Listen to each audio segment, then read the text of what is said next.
Thank you.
Ladies and gentlemen, the Governor of the State of West Virginia, Patrick Morrisey.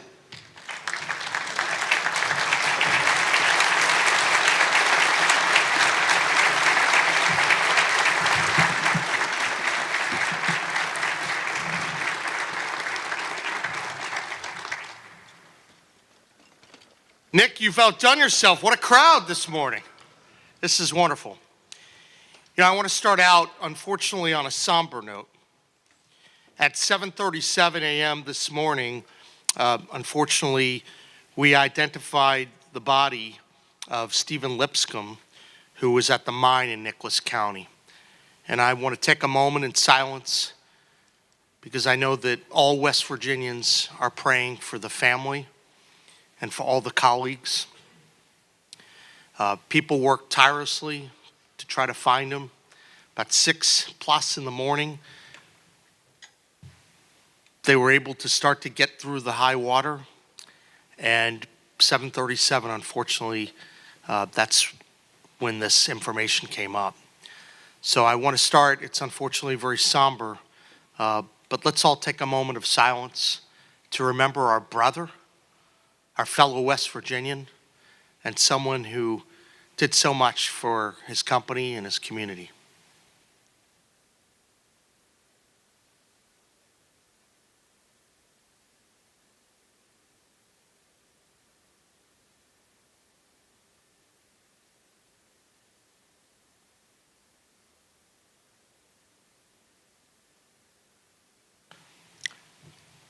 Denise and my prayers go out to the family and to everyone who knows this man.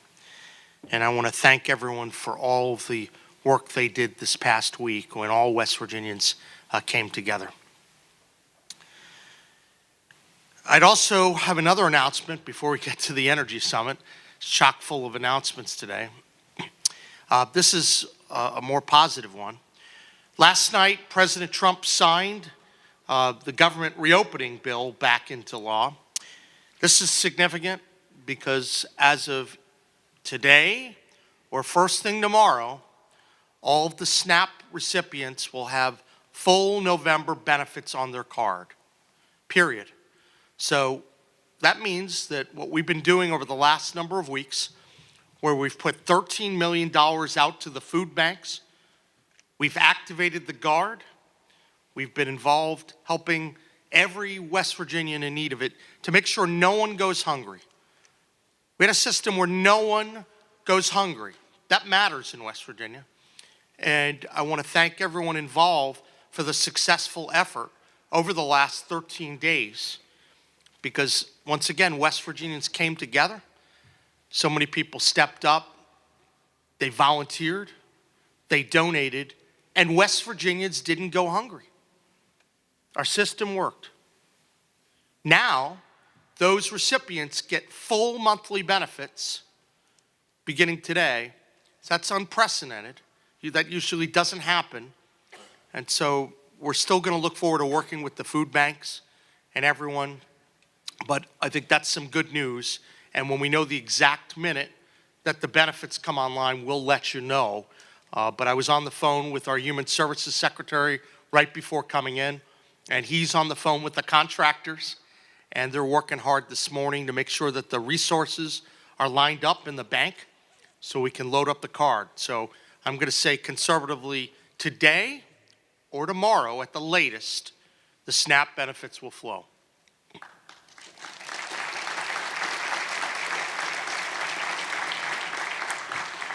And now I get to say, good morning and welcome to the 2025 Governor's Energy Summit. You know, just a few months ago, I stood before many of you, and I was up in Wheeling, and we announced the framework of a comprehensive energy policy, the first of its kind in the history of West Virginia. I stood before you. I told you we were going to do some pretty ambitious things.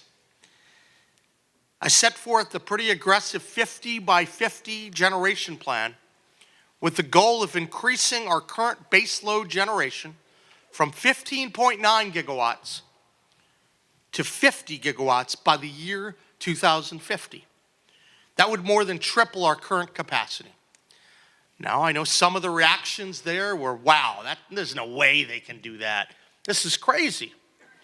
We knew that this was an achievable plan. Now, I'm not here to announce 50 gigawatts of energy today, okay? Sorry to spoil it. That's the spoiler alert. But I am here to tell you that the work we're doing, focusing on the fundamentals of improving West Virginia's economy, is coming along and coming along well. We know back in the summer, at the Chamber event, we talked a lot about the new approach we're having for economic development and CapEx. And since the beginning of my administration, we've been working overtime on fundamentals. How you ensure that your tax rates are going to be more competitive with all the states that you touch. We're going to have more on that over the next month. How to make sure that a regulatory system, first of its class in the country, we cut red tape faster than any other state in the country. Period. Full stop. Pretty darn good. And how do you invest in your workers, your workforce of the future? That's what we're working on. And when we talked about our energy plan, we talked about the importance of baseload energy and building out coal and gas and nuclear. We have unlimited opportunity and possibility right here in West Virginia, and I'm glad to be here today and share a lot of that with you. We also announced up in Wheeling the development of our transmission plan that's going to be a blueprint for how we're going to move power from point A to point B all across West Virginia, and ultimately allowing West Virginia to serve as the battery of the East Coast, providing the energy resources that PGM needs, but also that the country needs in order to compete with China for data supremacy. That energy demand is off the charts, and West Virginia is going to fulfill that demand. Now, we know sometimes people take our reliable energy for granted, and they always assume there's going to be a power switch to flip on. But that may not always be the case, and that's why we've been so forceful pushing for this plan on generation, on transmission, and also on security as well. We saw what happened a couple years ago when the cyber attacks went by. We have to look at all of those components. We have a lot of work in front of us. In the upcoming months, you'll keep seeing more efforts on a coal strategic development plan, a national gas strategic development plan, a nuclear strategic development plan. To meet the 50 by 50 target, we're going to have to leverage all of our energy resources and develop each of them to their maximum potential. And one point, it's not in my speech, but I say it all the time, there is room at the end for all forms of energy. And that's important for everyone to know. You know, a lot of times there's competition back and forth, and competition is good. but there is so much room for growth and strength, and West Virginia is so well positioned nationally to lead. And that's what we're going to do. And the announcements you're going to hear today, by the way, they are the tip of the iceberg. We tried to get a few more on the list for today. Unfortunately, some may wait till next week or the week after. But oh, you better believe we got big things coming. And I feel really good about it. We're getting to the 1 yard line on some other announcements that are going to be really spectacular. But we're making huge progress. And it's by working on the fundamentals, not throwing money on the wall, hoping it's going to stick, because you had $4 billion of money coming from the feds. We're going to do this right, and we're going to make sure that this is an enduring level of prosperity that all West Virginians can benefit from. Now, I know when I give speeches about energy, I talk about the energy statistics we have and why West Virginia is so well positioned to lead. And I said that we're going to be leading on energy policy. But it is something different to actually see it right in front of you, to be accountable, and to make sure you know that we're not just hot air. I don't announce things unless they're going to happen. I want you guys to get used to that. All right? This isn't about some, hey, we got all these billions of dollars. No, everything we're doing is highly vetted, and it's going to continue. Our energy plan is no longer aspirational. It's very realistic, and it's no longer about the future, about what we're going to do, what we plan to do. It's already starting what we've done right now, and we're thrilled. So today, I stand before you just within 2 months of that announcement, so I'm accountable. And I assure you, we've been taking action every single day. I want to commend, by the way, Nick Preservati. This guy does great work in the Office of Energy. Let's give him a round of applause.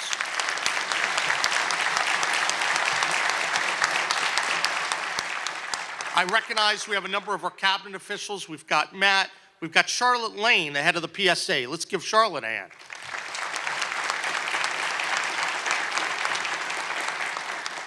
And I'm sure I'm missing people, but I will say this. We have so many people that are working hard every single day.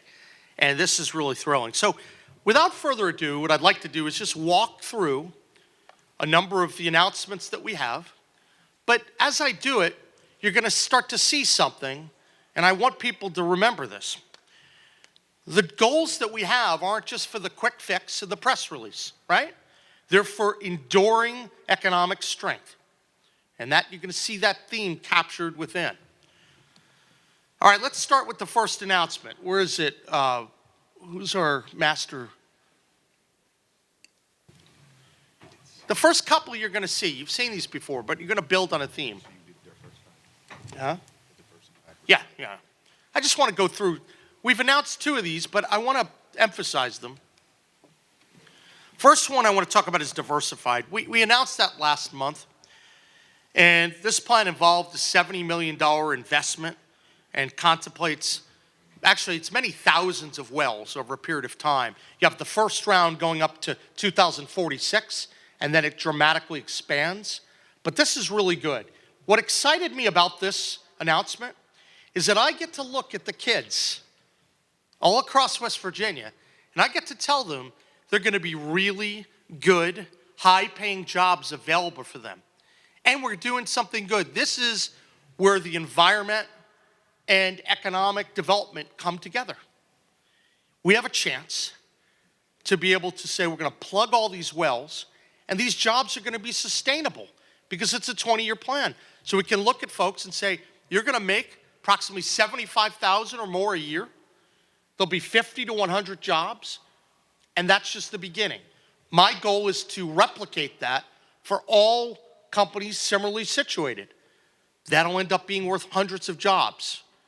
We think that's a really good idea. And it allows us, once again, to go into the schools and say, these are jobs you know are going to be available in the future. I emphasize that for a reason.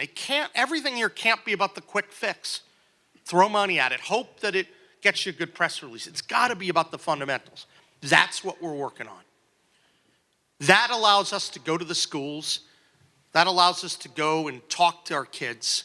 So I'm excited about that. It's energy security, it's environmental stewardship, it's economic development, all wrapped in one. Let's go to the next one.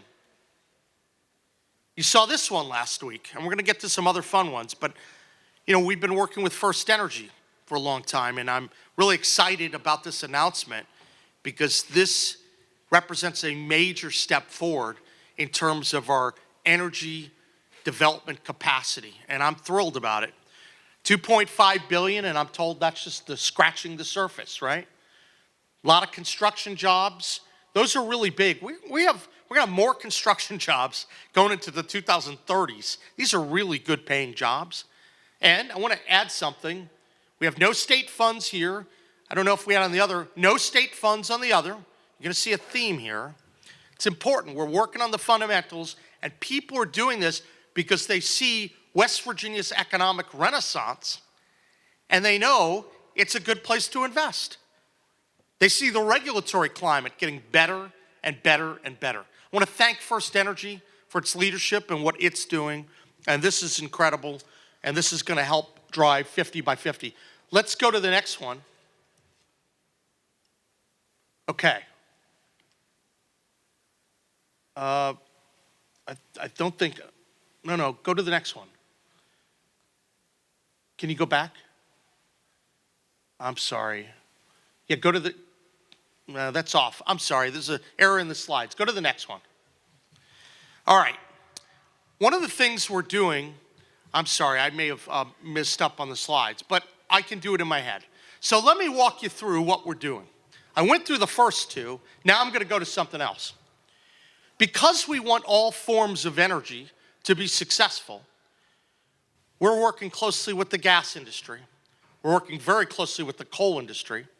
And we're going to be doing a lot of work with nuclear to make sure that all these forms of energy are going to be successful. I think the slide that's up right now, I think it is the last one, won't you?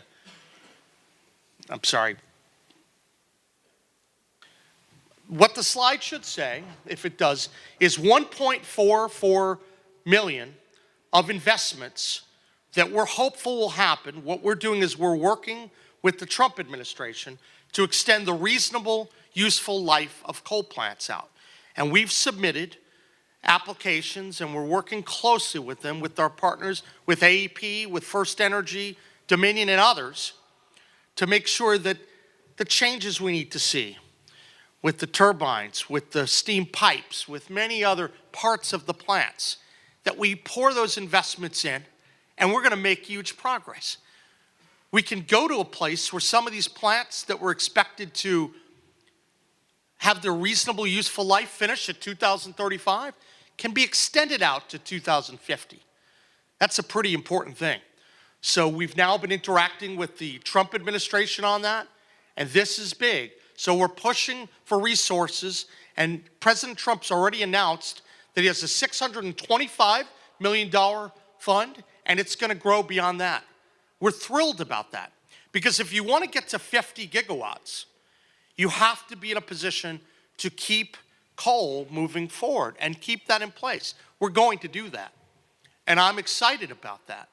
And I think what the Trump administration is saying is that's a priority for them too. So be on the lookout on this over the course of the next few weeks, but I wanted to let people know that is in with the Trump administration. It's exciting, and it's yet another big development. Let's move on to the next one. All right, this is a fun one because as we're looking at all the energy capacity, we know that we also have to look out for manufacturing jobs. That's the future of West Virginia. At this time, I'd like to ask John Chisholm, plant manager of the Bidell Gas Compression Company, to come on stage with me. Where are you, John?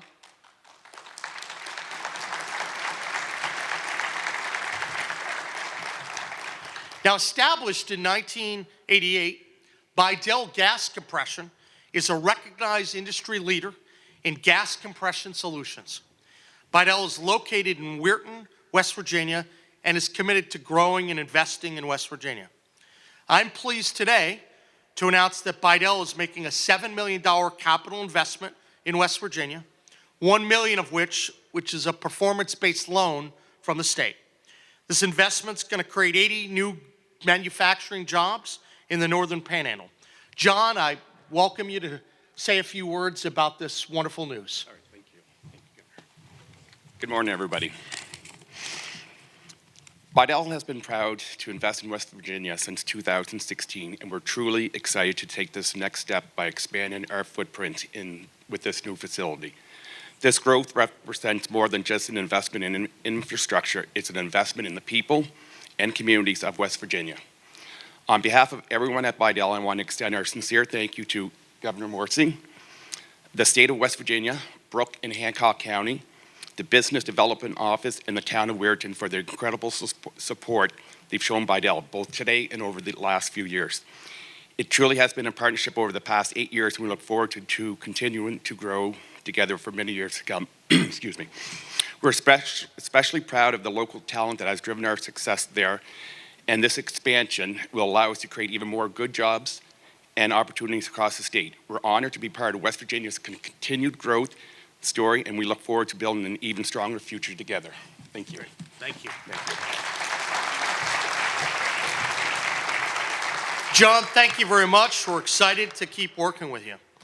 Now we have another fun one. I'd like to ask Lee Lampton and Chris Patrick from Ergon to join me up here on stage. Lee is one of the owners of Ergon, and he was telling me about his father yesterday when I met with him, and Chris is the CEO. This one's exciting because Ergon's been a great partner in West Virginia. They're a family-owned company. They're built to serve industries that are essential to global manufacturing and infrastructure. For over 7 decades, they've been delivering innovative products and service solutions from locations across the globe, including from its refinery in Newell, West Virginia. Ergon's been committed to West Virginia for decades, but now is doubling down on that commitment. And once again, what's exciting about this is you start to see the investment coming in and the jobs. These are really good paying jobs. I'm not getting a quote on this, but we were talking about these are jobs over $100,000 a year, some 115, 125 jobs. That's great. We are so thrilled to keep building on the partnership that we have with you because you're doing so many important things. You're going to be freeing up new capacity. You're going to be creating good jobs. And you're also going to be partnering with us on our Power Tech initiative, and we're going to talk a little bit more about that. That's our workforce program I announced last year at the State of the State that's meant to be top of the line at the intersection of technology and energy. And I'm pleased that Ergon is going to participate in that. Lee and Chris, would you like to say a few words? Sure. Thank you. Thank you so much. So on behalf of the Ergon family and Lee and his brothers, our owners, I just want to thank Governor Morrisey for his leadership. I think this is a great example of what can happen when, the business community and our state, local, and federal leaders, when they promote a very healthy business environment. It's exciting. Lee and his brothers, I think from the beginning of our company, they've always thought long-term. We think about the long-term impact on our customers and the communities and our employees. And so we're excited. This investment is another example of that, where we're investing in reliability, safety, flexibility in terms of the raw materials that we bring into the area. And so when you think about that, it's just going to strengthen the facility. There's 240, 250 jobs directly at that refinery. This will add another 25. There's probably 500, I would estimate, in that region that ultimately support our facilities. And so, again, we're just excited. And I'll say this too about the Power Tech investment. It's yet another example. Our mission: meet needs, support families, serve customers. So I like to think about it in terms of a rising tide lifts all boats, and that's exactly an example. When we collectively invest in the people in these communities, and it just does so much for the state, for our businesses, and we're just excited to be a part of that. So thank you so much. So much, Chris. Thank you. Thank you. Yeah, thank you. That's wonderful. These are great investments. And I like to emphasize regardless of the size. These are wonderful things for West Virginia. But we are not done yet. Can I please have Lee Davis, the CEO of Kindle Energy, Bilal Khan and Kristen Nevins, Senior Managing Directors of Blackstone, come up. And also David Arnold of GE Verona. Please come on up.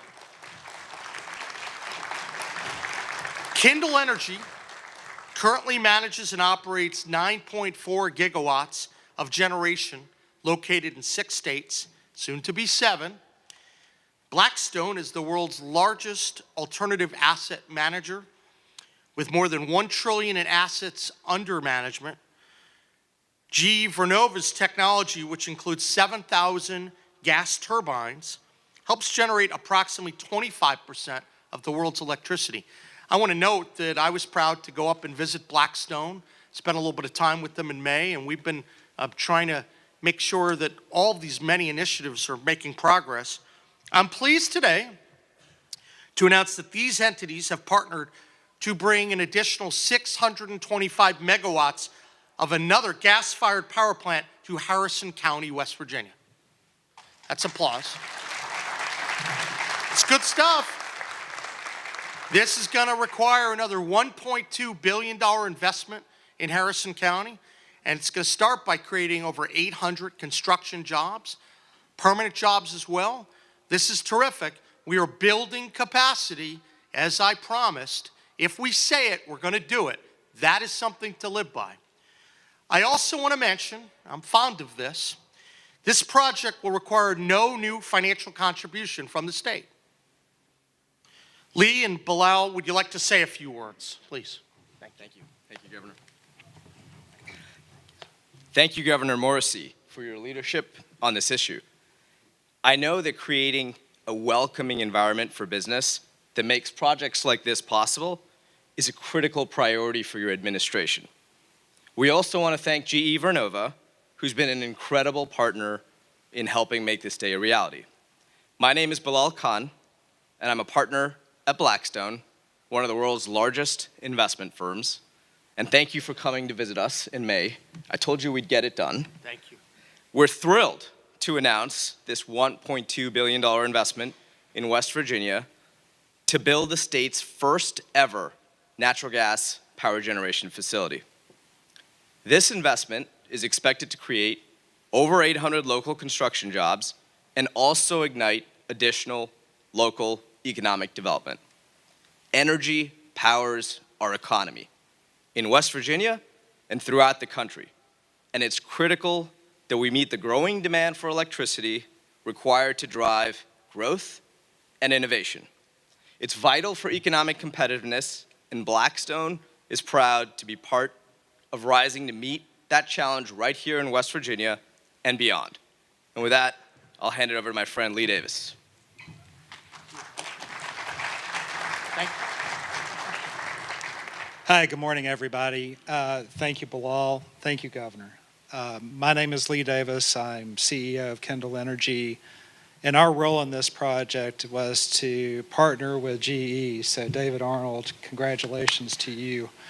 David's been at this for quite some time, and our role is to complete the development, which is done, and we are in the middle of construction now. So this project's been under construction for about 3 months. So congratulations to you all.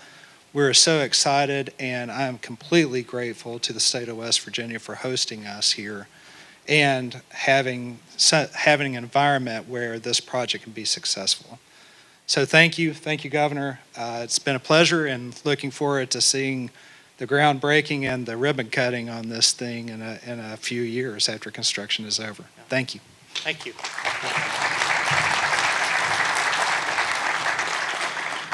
So we've been a little busy, but there's going to be more. We had a number of projects we were working to get announced by today. You can't control the timing of really big announcements coming, we think, over the next 30 to 60 days. It's pretty exciting, but these are just 5 projects since October 16th. I want to thank our economic development team, our energy office, and all the folks who've been working tirelessly over the last year to make it happen. You have a lot of skeptics, you know, who want to do things the way they were done in the past. We are not going backwards. West Virginia is going to soar, and we're going to do it based on the fundamentals. And all these people that are talking about, oh, this is not how you do it. No, this is the right way to do it. West Virginia is going to leverage its energy resources, and we're going to grow. We know that there's almost an insatiable demand for energy across the globe. Why shouldn't West Virginia step up? That's what we're doing. More than 1.8 gigawatts of new baseload generation announced in the last 30 days. More than 4,200 jobs. And nearly $4.2 billion worth of new investments in West Virginia. Now, all this has been announced, and this is just with $1 million coming from state funds. How do you like that? I think that's positive. And even those funds are scheduled to get repaid. We have the energy, we have the policies, and the workforce to attract businesses to West Virginia. Things are really on the rise. This is our comeback story. And over the next month, whether it's the announcement of data centers, whether it's the announcement related to coal, we've got some good news coming on that front, or gas, and some of our future discussions with the Trump administration on nuclear, we're going to keep breaking news, and we're going to keep growing as a state. I was really excited to come to this Energy Summit today because I look out at this audience and I see the job producers, the job creators. We're doing that here in West Virginia, and we're drawing significant investment at levels the state's never seen before. So, Nick, I had asked you a question. I'm going to put you on the spot, right? So, Nick, the $4.2 billion, how long had it taken historically to get that number? It's a new number, and guess what? It's a small number compared to what's coming. Let me tell you, and once again, we don't just make that up. Big things coming to West Virginia. But step by step, and the announcements come when I can look you in the eye and tell you, this is real, it's not fake. We're done with all that nonsense, done. We have great things on the horizon. I want everyone across the globe to know West Virginia is becoming the energy powerhouse of America. We are America's battery, and we are going to drive our state forward, lift up our standard of living, invest in our citizens, improving educational attainment and the skill sets needed to compete and win this century. That's exciting. So, no more talk about what West Virginia can become. This is the new reality. This is West Virginia. We're going to grow, and we're going to keep working. If anyone here in this room has any idea on economic development, I want you to come in. I want you to meet with our team. I want you to meet with me. Whatever hour of the day, whatever day of the week, we're available. We're working.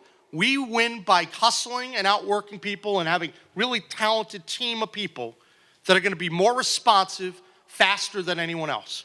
That's what we're all about. So I'm thrilled to be here today. I'm sorry with the somber news at the beginning, but I really hope you have a wonderful conference, and I look forward to seeing all of you in the weeks, months, and years ahead. Thank you, and God bless.